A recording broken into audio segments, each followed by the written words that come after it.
Vicky express में आपका स्वागत है। आज की कहानी है मोगली की कहानी। सालों पहले गर्मियों के मौसम में एक दिन जंगल में सभी जानवर आराम कर रहे थे। अच्छे से आराम करके शाम के समय भेड़ियों का एक झुंड शिकार के लिए निकला। उनमें से एक दारुका नाम के भेड़िए को कुछ दूर जाते ही झाड़ियों से बच्चे की रोने की आवाज़ सुनाई दी। भेड़िया जब झाड़ियों के पास जाकर देखता है तब उसे एक बच्चा दिखाई दिया। वह बिना कपड़े के जमीन पर लेटा था। बच्चे को देखकर भेड़िया चौंक गया और उसे अपने साथ अपनी बस्ती ले गया। इस तरह इंसान का बच्चा भेड़ियों के बीच में आ जाता है।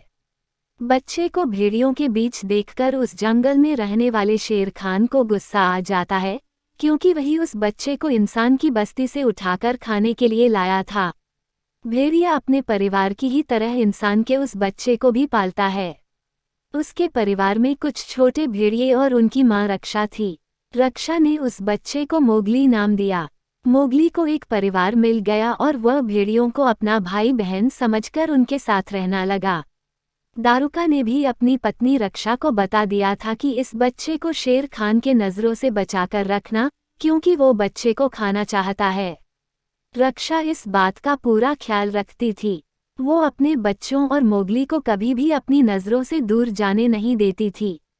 एक तरफ कुछ समय बीतने के बाद जंगल में रहने वाले सभी जानवर मोगली के बहुत अच्छे दोस्त बन गए।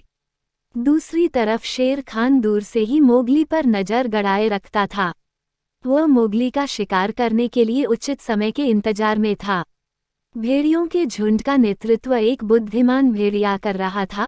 उस दल में बल्लू नाम का भालू और बगीरा नामक एक पैंथर भी था।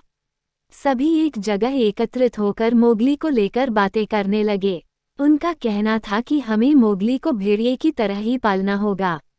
इस पर झुंड का सरदार अपने साथी बगीरा और बल्लू को बोलता है कि तुम दोनों मोगली को जंगल के नियम कानून सिखाओगे, साथ ही मोगली की रक्षा भी करोगे। इस तरह मोगली को जंगल में रहते रहते 1 साल बीत जाता है।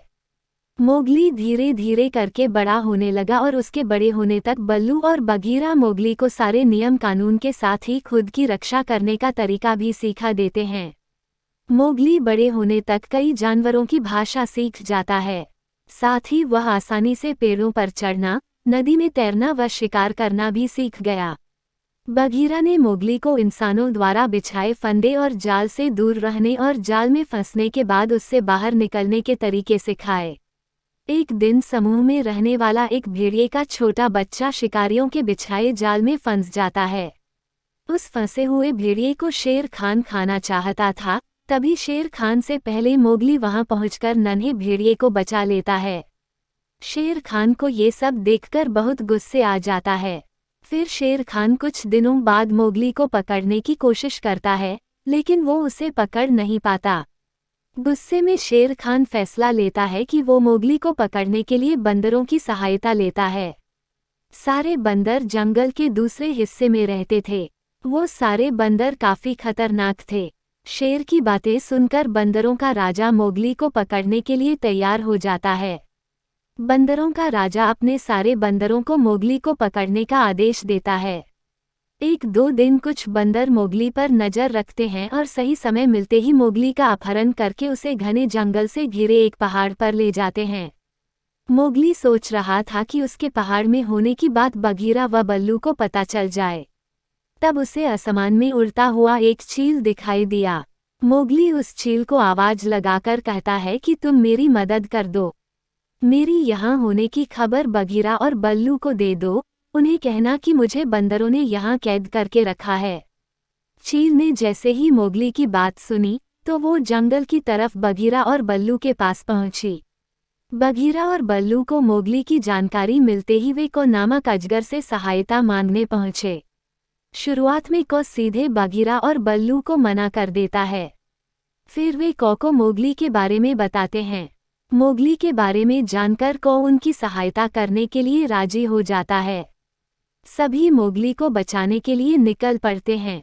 शीघ्र ही को बगीरा और बल्लू बंदरों के इलाके में पहुंच जाते हैं। वहां पहुंचकर तीनों छिपकर देखने लगते हैं। तीनों देखते हैं कि वहां सैकड़ों बंदर हैं। फिर थोड़ी देर बाद को कहता है कि अब मोगली को बचाने का समय आ गया है। चलो उसे बचाकर ले आते हैं। तभी तीनों बंदरों पर हमला कर देते हैं।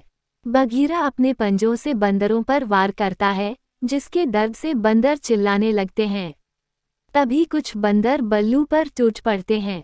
ये देखकर कौर अजगर आता है और बंदरों को पूंछ से मारने लगता है। उसके बाद बंदर डरकर भाग जाते हैं। फिर तीनों चैन की सांस लेते हैं और कौ मोगली को दरवाजा तोड़कर बाहर निकाल लेता है। मोगली आज़ाद होते ही पेड़ के पीछे दौड़कर छिप गया। फिर अचानक से बंदर हमला करके बघीरा को घेर लेते हैं। बघीरा को घेरने के बाद बंदर मोगली को फिर से पकड़ लेते हैं। मोगली देखता है कि बघीरा घिरा हुआ है, तभी उसे याद आता है कि बंदरों को पानी से डर लगता है। वो बघीरा को चिल्लाकर बोलता है कि पानी में कूद जाओ, बंदरों को पानी से डर लगता है। बघीरा ये सुनते ही तुरंत पानी में कूद जाता है और बंदरों के चुंगल से बाहर निकल जाता है। कुछ समय बाद मोगली बंदरों की कैद से भाग जाता है और फिर वह एक इंसानी बस्ती में पहुंचता है। उस बस्ती में पहुंचने के बाद उसे एक औरत मिलती है। उस औरत का नाम मेसुआ था, जिसका बच्चा सालों पहले एक शेर जंगल में उठाकर ले गया था। मोगली उसी औरत के साथ गांव में रहने लगता है। गांव वालों ने भी मोगली को रहने दिया और उसे जानवरों की देखभाल की जिम्मेदारी सौंप दी। कुछ दिनों बाद मोगली का भेड़िया भाई उसे गांव में देखता है। देखते ही भेड़िया सीधे मोगली के पास जाकर उसे बताता है कि शेर खान उसे मारने की तैयारी कर रहा है। मोगली जान गया था कि शेर खान उसे इतनी आसानी से नहीं छोड़ने वाला है, इसलिए मोगली ने उसे खत्म करने का एक प्लान बनाया। उस योजना में मोगली ने अपने भेड़िया भाइयों की सहायता ली। उसने भेड़िया से कहा कि शेर खान को एक घाटी पर ले आओ। शेर खान के घाटी पर पहुंचने के बाद मोगली ने दोनों तरफ से भैंसों का झुंड छोड़ दिया और खुद भी एक भैंसे पर बैठ गया। शेर खान भैंसों के झुंड के पैरों के नीचे आ जाता है। तभी शेर खान की मौत हो जाती है। फिर मोगली बेखौफ होकर गांव वालों के साथ रहने लगा। कुछ समय बीतने के बाद गांव के कुछ लोगों ने मोगली पर जादू करने का आरोप लगाया और उसे गांव से बाहर निकाल दिया। तब तक मोगली बड़ा हो गया था। वहां से निकलकर वो सीधे जंगल गया। वहां रहते हुए कुछ समय बीता ही था कि उसके भेड़िया भाइयों और बहनों की मृत्यु हो गई। वो अकेले उदास घूमने लगा। तभी उसकी मुलाकात दोबारा मेसुआ से होती है। मोगली अपनी सारी कहानी मेसुआ को बताता है। मेसुआ को ये यकीन हो जाता है कि उसके जिस बेटे को शेर उठाकर ले गया था, वो मोगली ही है। मेसुआ अपनी कहानी मोगली को बताती है और फिर दोनों साथ में रहने का फैसला करते हैं।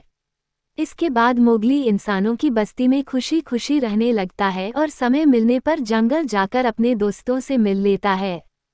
कहानी से सीख, हौसला रखने पर हर मुश्किल दूर हो जाती है। साथ ही हर इंसान को पशु पक्षियों संग प्यार से पेश आना चाहिए।